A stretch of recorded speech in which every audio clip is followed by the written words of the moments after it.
Hello and welcome to another LinkedIn Live. This is Paul Palmer again. Hopefully you can see me either on LinkedIn or on YouTube. If you're watching live, please do, and if you've got any questions, put them in the comments.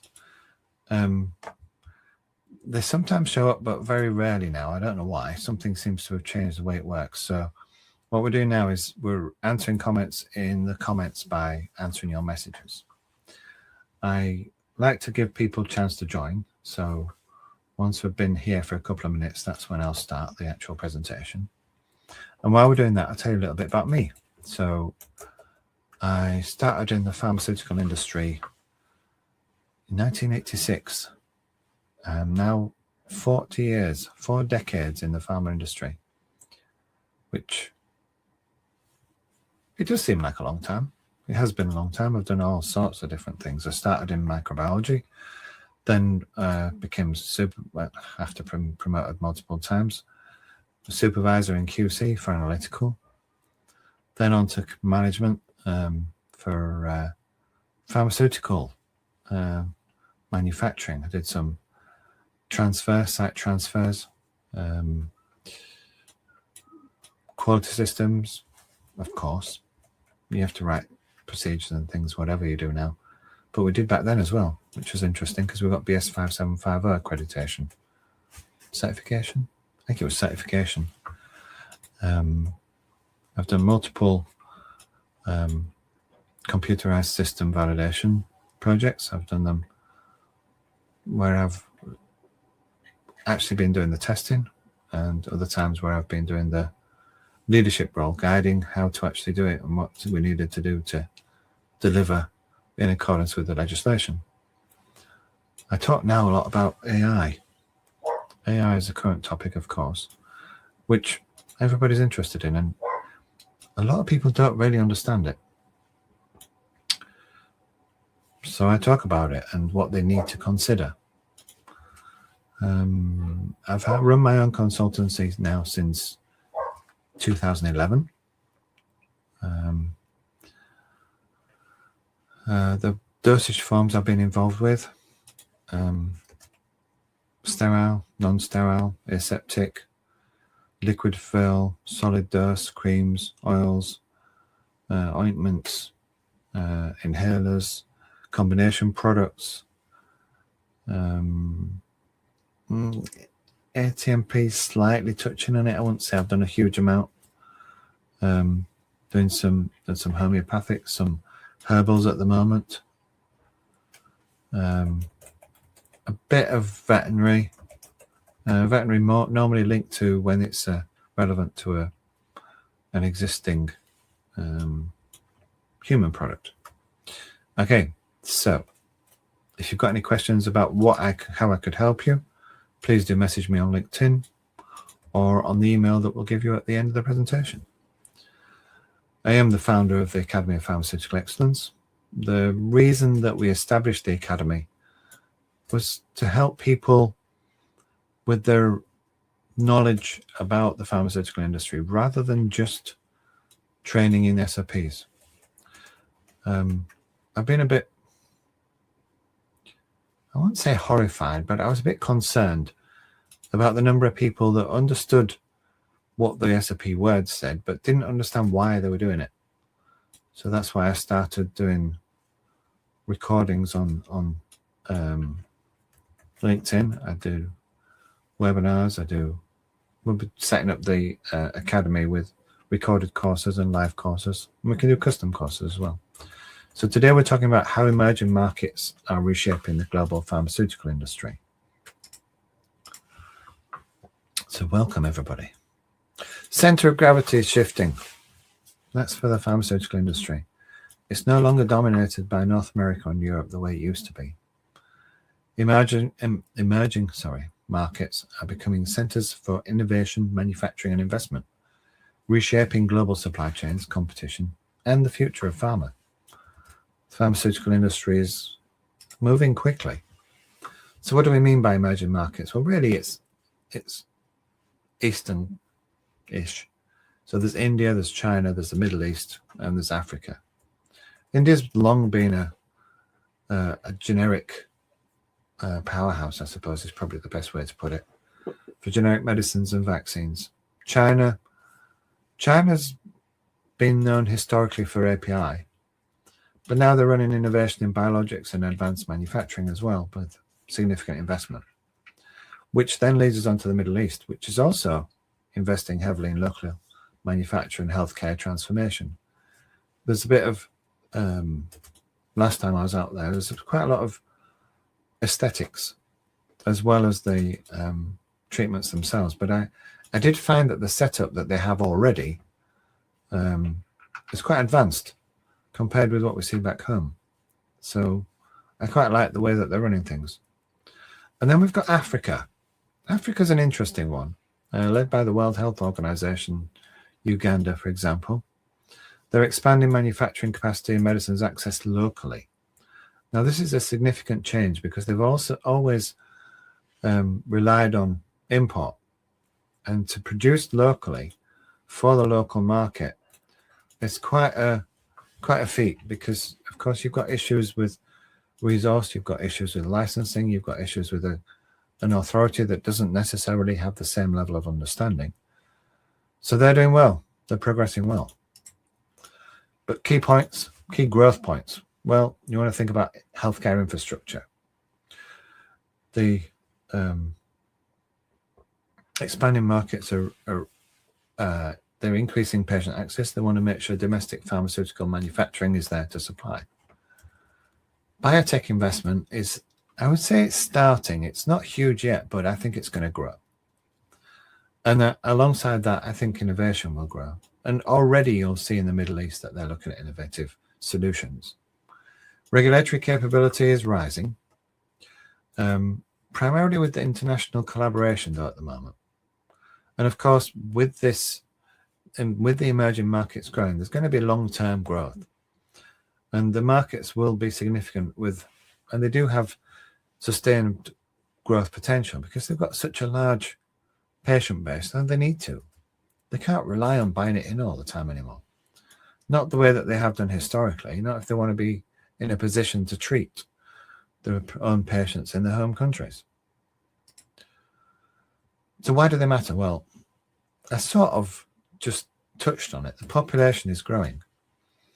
So with growing populations, there's a rising demand for local healthcare. With expanding universal healthcare programs, the same way that we have, do I want to call it, I suppose the more developed countries, the more developed healthcare service providers, they need to have the vaccinations for the children, for example. They need to have the treatment available as we grow, all the way to the aging population, rather than relying on having an increased number of multiple births because you know they're not going to get there. Well, if you've got the treatment locally, it's no longer required. And then you don't run out of money the way they do now. They've got a rising middle class driving pharmaceutical consumption, but also demanding research and development investment into local problems, local diseases, local conditions. And then there's clinical trials. As more people participate in global trials, they have a growing strategic importance to the actual delivery of research in a timely manner. So how are the supply chains changing? Well, the key drivers, they're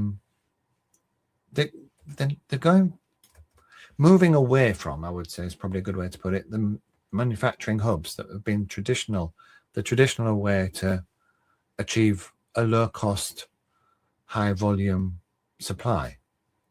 There's more emphasis now on regional production capability. So as I mentioned earlier on, Uganda's getting some investment for localized manufacturing capability. Well, this is going to continue, and you can see already that the local manufacture is strong in India. What they need to do a bit more of in some cases is emphasize the way that they actually take the approach, is to get the regulators involved, is to get the controls, rather than relying on the oversight from other countries. They want it locally. China is it's going to be a big player, I think. They're not yet, but I think they will be. The investment in local manufacturing that is taking place now is going to reduce the risk that we had during the pandemic. It's going to reduce the risk that we've had during the wars, should I say, because there's still wars going on, because the wars have been impacting transport. So what happens when you impact transport? Well, if you've got a global supply chain, you're going to get out of stocks. If you've got out of stocks of medicines that are critical to somebody's life-saving medicines, well, what are you going to do? Ritalin, for example. Is it Ritalin? No. Ramipril recently went out of stock because of a problem with one supplier.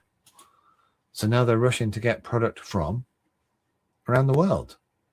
You can't just release the batch locally when it's produced in a different country, when you're relying on them to have their supply chain set up for a planned supply, because how long does it take to get here? 6 weeks? 8 weeks?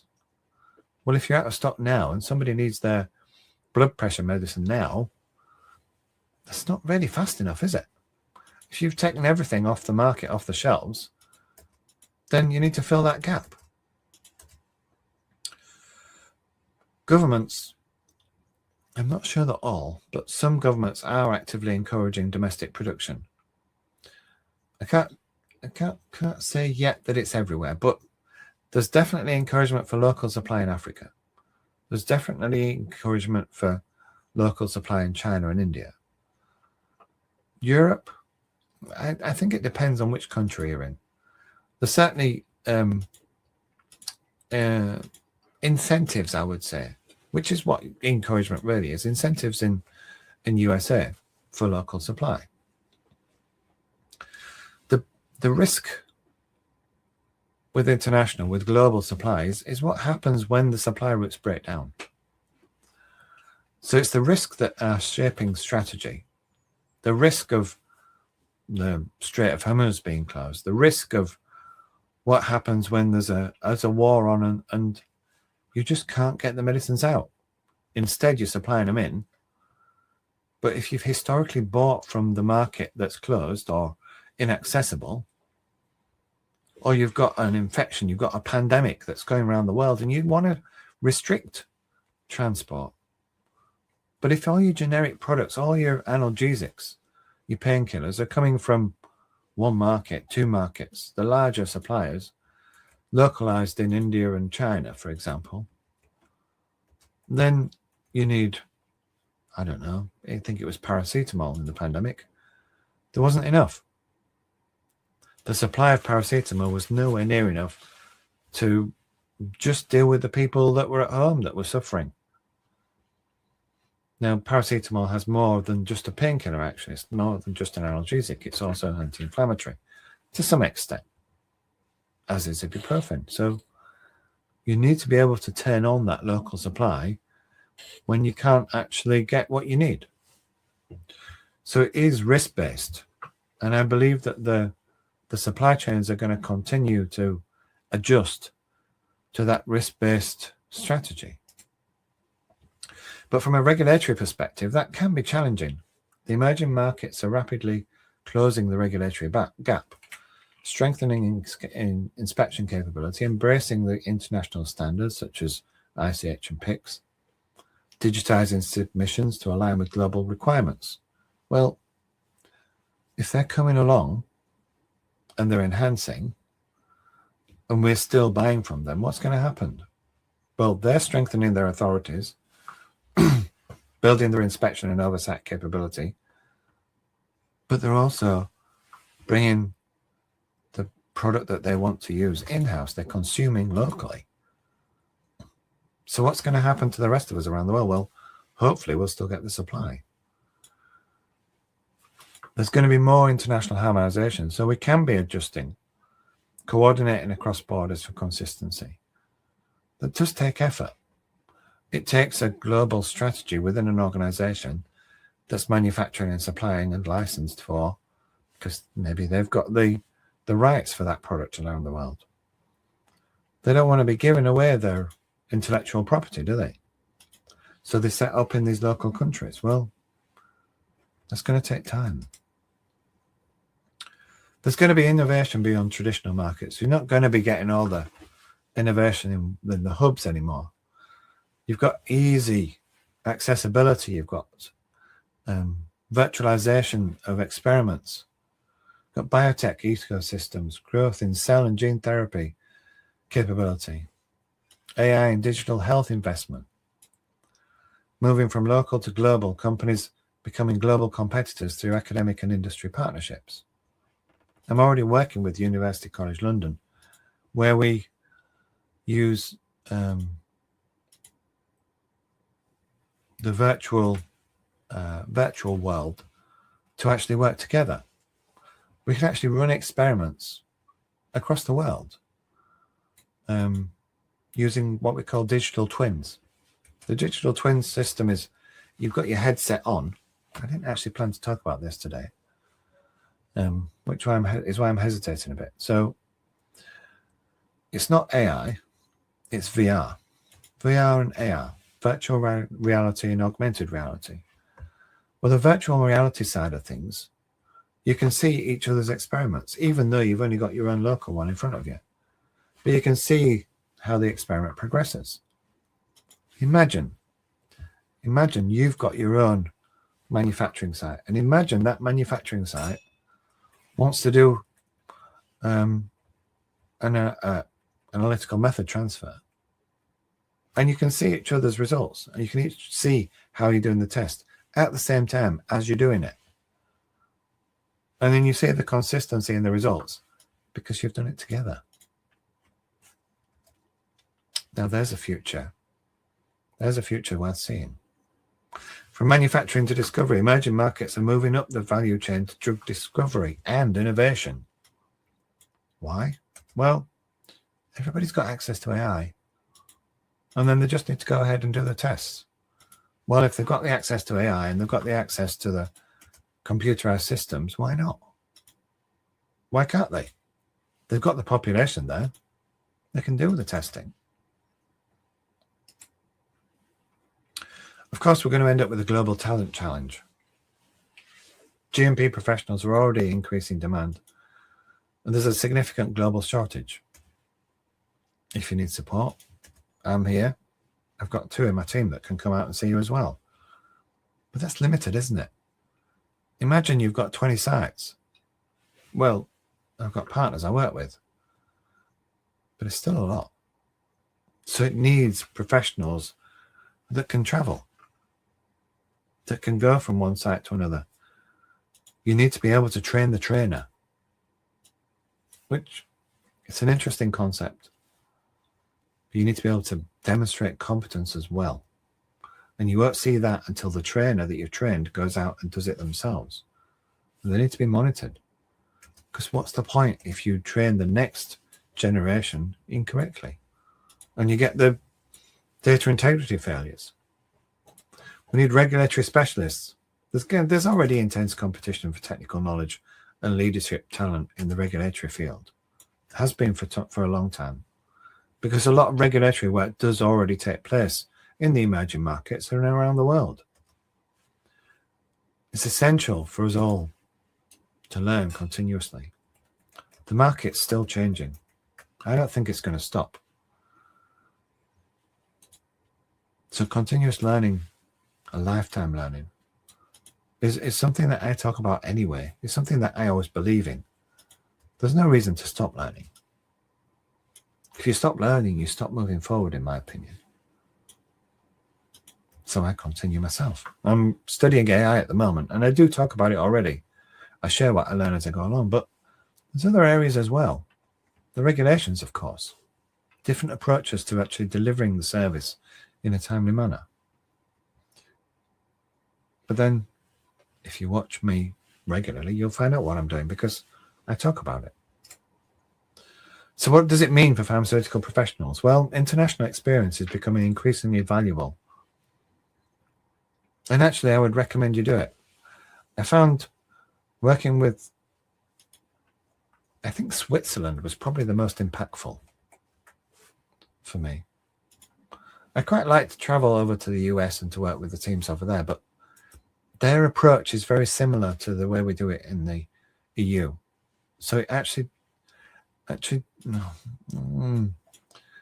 Switzerland's EEA, aren't they? Maybe I meant UK. So the US and the UK are very similar. Or maybe it's because I've worked within so many US companies already that I didn't feel the international side over there so much. South Africa, I do find, has quite an internal perspective. I think it's changing now, but historically they've been quite focused on their own market. Singapore, I really enjoyed visiting, but I didn't find as much innovation as I was expected. I'm looking forward one day to going to China, but I'm not sure when. I sent one of my team last time. There are multiple regulatory frameworks, of course. So understanding diverse regulatory environments is essential, but also you need to look at the consistency. Imagine you're working to the ICH guidelines and you want to go and see how another country's implemented it, and you realize when you get there that they're working exactly the same way, with the same stability, with the same international expectations. Cross-cultural skills are more difficult. Cultural competencies on demand, for me, takes time. It takes time to integrate. I mentioned Switzerland earlier, and I do find that they're quite, well, at least the ones I used to work with, were quite reserved. Not so sure they were when they came over to work with me in London, but that's a different story. Digital and AI literacy. Well, I mentioned at the beginning, I've been working in computerized system validation. Now then, let's think about how many years. So 1993, I think, was my first one. Oh, no, that's not true, actually. No, because the first computerized system I was actually involved in validating was a steam sterilizer. And that would be around 88, 89. So actually, I've been involved in computerized system validation now. So what's that? 40 minus, so it's 37 years since I started doing computerized system validation. We need AI literacy and we need digital literacy. What I haven't mentioned, of course, was I built my own computer, the first one, back in 86, 87 from spare parts. So I've had a long time. A lot of people call me a techie because I like technology. I enjoy working with it. I like playing with it. I like setting it up. And I remember sitting up till 1, 2 o'clock in the morning just to get something to work. I don't really do that anymore. I'm a bit more strategic, I suppose. I get more support from others now.